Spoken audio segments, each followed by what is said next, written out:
Ok, notre lessive est finie, on est arrivé à 0, donc le cycle est terminé. On va pouvoir passer à la prochaine étape qui est le sèche-linge. Donc on s'assure que le filtre a été bien vidé, ce qu'on fait normalement au préalable. Oui, il n'y a pas de résidus de linge, des cheveux, c'est parfait. Bon, ok, donc on va pouvoir commencer. Ça c'est ton linge, Paul, ton short, ça va au sèche-linge. Notez que tout ne va pas au sèche-linge, puis je vais vous montrer quelle pièce ne va pas. Voilà, ça c'est une pièce de linge à moi, c'est un Sarwell.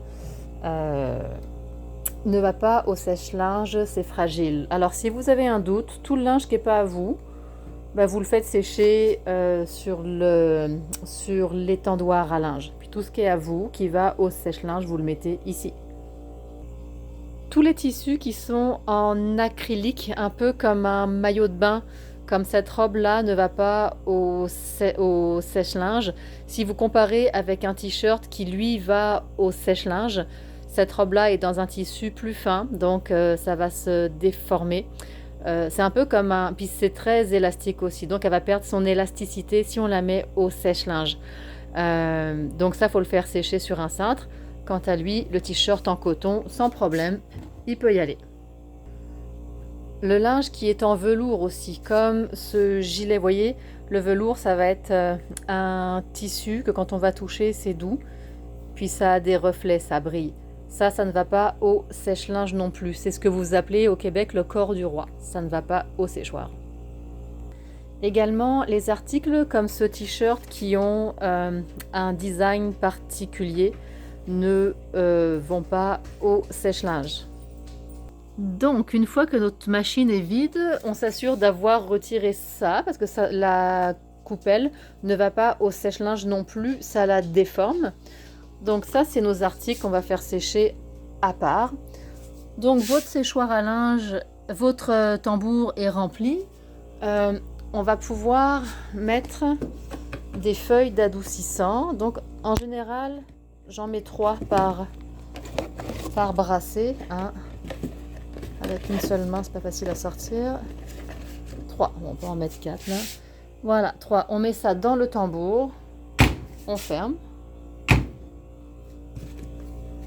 Donc pour du linge régulier, on va appuyer sur la touche Power.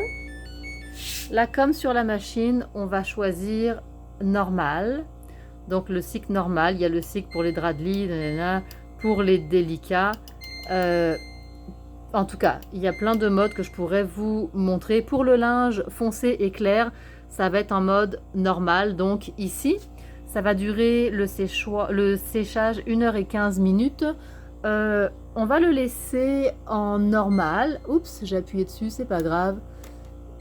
On va revenir en normal. Notre linge est bien essoré, ce qui fait que pour la température, on va le laisser